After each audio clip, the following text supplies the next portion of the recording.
दोस्तों, भोजपुरी गायिका नेहा सिंह राठौर अक्सर अपनी तंजिया गीतों को लेकर चर्चा में रहती हैं। हाल में हुए भारत सरकार के ऑपरेशन सिंदूर और भारत पाकिस्तान सीज फायर पर एक नया गाना गाया है, जिसमें उन्होंने सीज फायर के लिए डोनाल्ड ट्रंप का सहारा लेने पर तंज किया है और साथ में इन्होंने अपने गानों के जरिए ये भी कहा कि ये सटायर है, यानी कि तंज है, इसलिए उन पर FIR ना की जाए। दोस्तों, नेहा सिंह को लेकर सोशल मीडिया भी दो भागों में बटी है। कुछ उनका फेवर करते हैं तो कुछ उनका विरोध भी।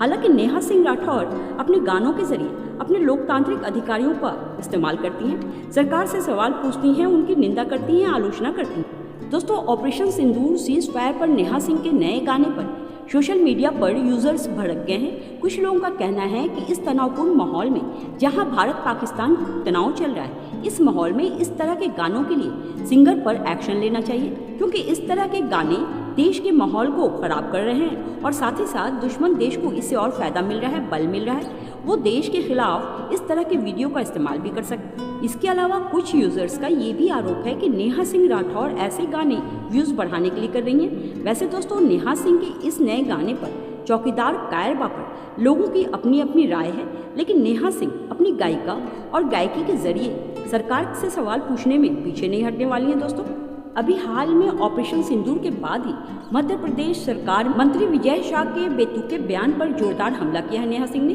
और कहा कि उन्होंने कर्नल कुरैशी को आतंकवादियों की बहन इसलिए कहा क्योंकि कर्नल कुरैशी मुसलमान हैं।